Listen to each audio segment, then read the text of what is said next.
Assalamualaikum warahmatullahi wabarakatuh. Alhamdulillahillazi an'ama 'alaina bi ni'mati iman wa islam. Asyhadu an la ilaha illallah wa asyhadu anna Muhammadan abduhu wa rasuluh la nabiyya ba'da amma ba'du. Puji syukur atas kehadiran Allah Subhanahu wa taala yang telah melimpahkan rahmat dan karunia-Nya kepada kita semua, sehingga kita tetap melaksanakan proses pembelajaran kita hari ini melalui secara daring. Salawat dan memberikan salam marilah kita tinggikan buat Allah Nabi besar kita yang mulia Nabi Muhammad SAW, yang telah merubah akhlak manusia dari akhlak jahiliyah sampai akhlak Islamiyah seperti yang kita rasakan saat sekarang ini. Baiklah, kami dari kelompok 6 yang akan membahas materi. Saya Muhammad Faiz Al-Mahfuz sebagai moderator. Maksud saja membahas model relationship yang dibahas oleh saudari Vita. Kepada saudari Vita, silakan.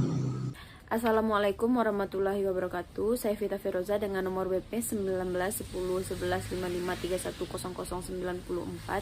Saya ingin menjelaskan sedikit tentang model entity relationship atau diagram hubungan entitas. Model entity relationship adalah model data berupa notasi grafis dalam pemodelan data konseptual yang menggambarkan hubungan antara penyimpanan, ciri-ciri dan contohnya.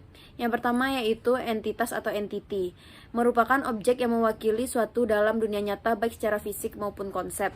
Contoh yang pertama yaitu fisik, berupa mobil, rumah, manusia dan lain-lain. Yang kedua itu konsep, yang berupa departemen, pekerjaan, mata kuliah dan lain sebagainya.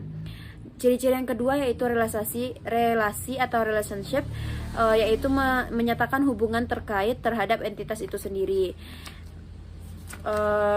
Relasi itu terbagi menjadi 3 jenis. Yang pertama yaitu one to one, yaitu relasi dengan satu entitas. Contohnya nomor induk siswa atau NIS. Yang kedua yaitu one to many, satu entitas dalam beberapa entitas. Contohnya guru dengan muridnya. Yang ketiga yaitu many to many, mempunyai relasi dengan entitas lain. Contohnya siswa dengan ekstrakurikuler. Ciri-ciri yang ketiga yaitu atribut, yaitu setiap entitas mempunyai elemen yang disebut atribut yang berfungsi untuk mendeskripsikan karakteristik dari entitas tersebut. Atribut itu terbagi menjadi 5 jenis. Yang pertama yaitu atribut kunci yang menentukan entitas secara unik. Contohnya NPWP, NIM, dan lain sebagainya. Jenis atribut yang kedua yaitu atribut simple. Atribut yang bernilai tunggal tidak dapat dipecah lagi, contohnya alamat, tahun terbit. Yang ketiga yaitu atribut multinilai, memiliki sekelompok nilai untuk setiap entitas. Contohnya itu nama beberapa pengarang dari sebuah buku. Yang keempat yaitu atribut gabungan, yang terdiri dari beberapa atribut yang lebih kecil. Contohnya nama lengkap yang terdiri menjadi nama depan, belakang, tengah. Yang kelima yaitu atribut derivatif, yaitu atribut yang tidak wajib ditulis. Contohnya yaitu usia, kelas, selisih harga. Selanjutnya yang kedua model object oriented model yang akan dibahas oleh saya sendiri. Baiklah, yang kedua ini saya sendiri akan membahas model object oriented model. Objek oriented model adalah model berorientasi objek berbasis kebutuhan objek, di mana setiap objek memiliki hal berikut. Yang pertama, nilai yang disimpan dalam variabel instan, di mana variabel tersebut melekat dengan objek itu sendiri. Yang kedua, metode operasi yang berlaku pada objek yang bersangkutan. Objek-objek yang memiliki tipe nilai dan metode yang sama dikelompokkan dalam satu kelas. Kelas di sini mirip dengan tipe data abstrak pada bahasa pemrograman. Sekian dari saya, semoga teman-teman semua bisa memahami yang telah saya sampaikan. Yang ketiga, selanjutnya model relasional yang akan dibahas oleh saudara Fajar Firsa. Kepada Fajar, silakan. Baiklah, saya akan menyampaikan materi tentang model basis data relasional. Pertama, pengertian model basis data relasional. Model basis data relasional adalah suatu model basis data yang menggunakan tabel dua dimensi yang terdiri atas baris dan kolom untuk menggambarkan sebuah file. Model ini menunjukkan cara mengelola atau mengorganisasikan data secara fisik dalam memori sekunder, yang akan berdampak pula pada bagaimana kita mengelompokkan data dan membentuk keseluruhan data yang terkait dalam sistem yang dibuat. Kemudian, perkembangan model basis data relasional. Terdapat beberapa percobaan untuk menghasilkan implementasi sempurna dari model basis data relasional yang secara orisinil didefinisikan oleh Edgar F. Codd dan dijelaskan oleh Christopher Judith, Hugh Darwin, dan lainnya. Namun tidak ada satupun yang secara populer sukses.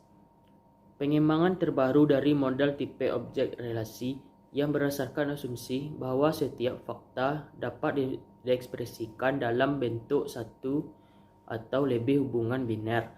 Model ini digunakan pada objek oral modeling. Lalu, apa saja kelebihan dari model basis data relasional? Model data relasional lebih mudah dimengerti oleh semua kalangan, termasuk dari kalangan non-programmer, karena bentuk yang simpel dan penjabaran hubungan antar data yang mengambil konsep relasi dalam matematika.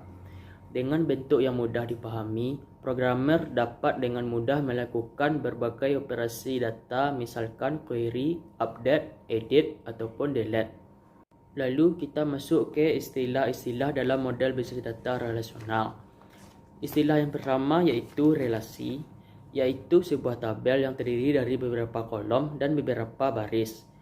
2. Atribut, yaitu kolom pada sebuah relasi. Ketiga, tupel, yaitu baris pada sebuah relasi.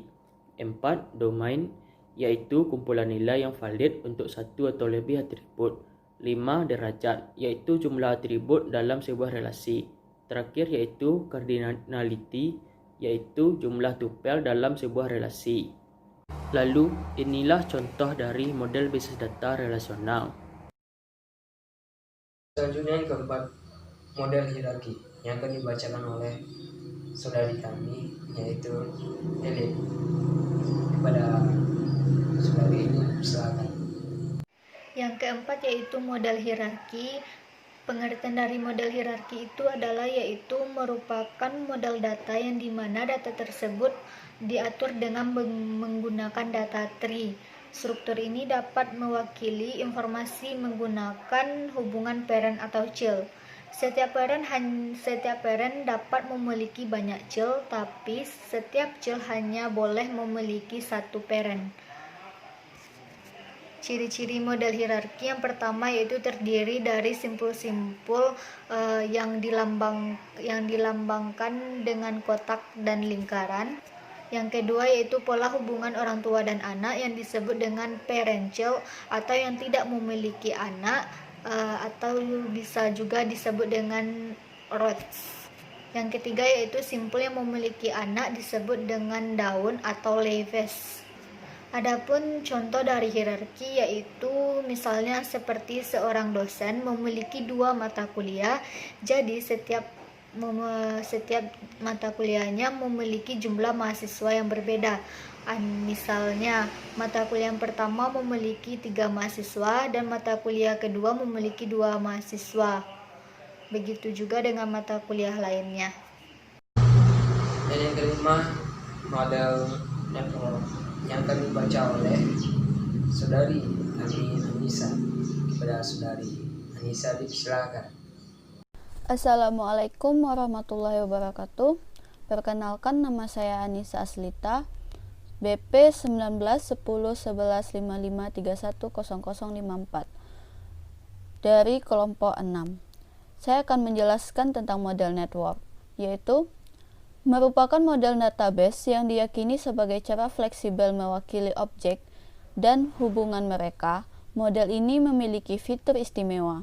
yang pada skema diperlihatkan sebagai grafik, dengan tipe objek ialah node, tipe hubungannya ialah kurva, yang tidak terbatas dengan menjadi hierarki atau berkisi.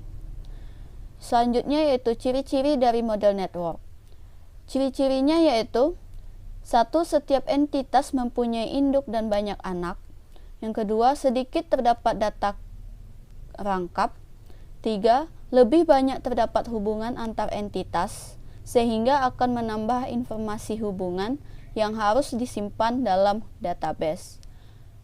Selanjutnya yaitu contoh dalam model network. Contohnya seperti kita membuat data garis keturunan keluarga yang mana setiap orang tua memiliki anak dan mempunyai garis keturunan yang lain, dan bentuknya bercabang-cabang seperti ranting pohon. Baiklah, hanya itu yang saya sampaikan. Assalamualaikum warahmatullahi wabarakatuh. Sekian dari kami dari kelompok 6. Mohon maaf atas kekurangannya. Wabillahi taufiq wal hidayah. Wassalamualaikum warahmatullahi wabarakatuh.